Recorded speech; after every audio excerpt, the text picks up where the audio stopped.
Capital talk کے لیے interview کرنا تھا اور فرسٹ انٹرویو تھا جیو ٹی وی کے لیے تھا, اور مطلب پرویز پریزیڈنٹ تھے وہ اس وقت, پریزیڈنٹ تھے, اور بلا جیسے کہتے ہیں نا آپ, بالکل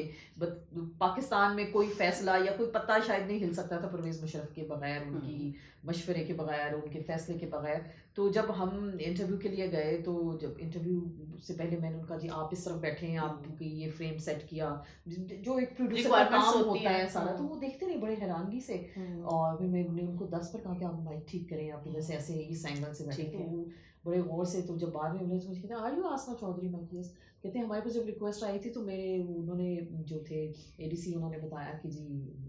خاتون پروڈیوسر, تو میں نے سمجھا کہ کوئی بڑی بزرگ اینک لگائی ہوگی اور وہ کوئی خاتون ہوگی. تو ینگسٹرس کھڑے ہیں میرے سامنے, تو آپ کو پتہ ہے کہ کریڈٹ گوز ٹو می. تو میں نے کہا وہ کیسے, کہ تو کہتے ہیں کہ دیکھیے میں نے پرائیویٹ ٹی وی چینلز کو اوپن کیا اور یہ ان چینلز کو میں نے کیا